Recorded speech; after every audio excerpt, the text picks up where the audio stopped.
শিরোনাম বিজয় দিবস নিয়ে মোদির বক্তব্যের তীব্র প্রতিবাদ আসিফ নজরুলের। এবার বিস্তারিত আলোচনা। বাংলাদেশের মহান বিজয় দিবস নিয়ে ভারতের প্রধানমন্ত্রী নরেন্দ্র মোদির বক্তব্যের তীব্র প্রতিবাদ জানিয়েছেন অন্তর্বর্তী সরকারের আইন উপদেষ্টা আসিফ নজরুল। সোমবার ১৬ ডিসেম্বর দুপুরে সামাজিক যোগাযোগ মাধ্যম ফেসবুকে এক পোস্টে এ প্রতিবাদ জানান তিনি।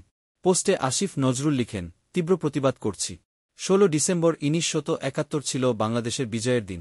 ভারত ছিল এই বিজয়ের মিত্র, এর বেশি কিছু নয়। এ পোস্টে বিভিন্নজন প্রতিক্রিয়া দিচ্ছেন। মন্তব্য বাক্সে একজন লিখেছেন, বাংলাদেশ স্বাধীন হয়েছে, ভারত নয়। বাংলাদেশের মহান বিজয় দিবস ১৬ ডিসেম্বর। এর আগে বিজয় দিবস নিয়ে নিজের ফেসবুকে নরেন্দ্র মোদি বলেন, আজ বিজয় দিবসে আমরা ১৯৭১ সালে ভারতের ঐতিহাসিক বিজয়ে সাহসী সৈন্যদের সাহস ও আত্মত্যাগকে সম্মান জানাই। মোদির দাবি, তাদের নিঃস্বার্থ উৎসর্গ এবং অটল সংকল্প আমাদের দেশকে রক্ষা করেছে এবং গৌরব এনে দিয়েছে। ভারতের প্রধানমন্ত্রী আরও লেখেন, এই দিনটি তাদের অসাধারণ বীরত্ব এবং তাদের অদম্য চেতনার প্রতি শ্রদ্ধাঞ্জলি। তাদের আত্মত্যাগ চিরকাল প্রজন্মকে অনুপ্রাণিত করবে এবং আমাদের দেশের ইতিহাসে গভীরভাবে গাঁথা থাকবে। এই ছিল আজকের খবর। আমাদের সঙ্গে থাকার জন্য ধন্যবাদ। আপনি যদি এই খবর পছন্দ করে থাকেন, তাহলে আরও আপডেট পেতে আমাদের চ্যানেলটি সাবস্ক্রাইব করুন এবং শেয়ার করুন।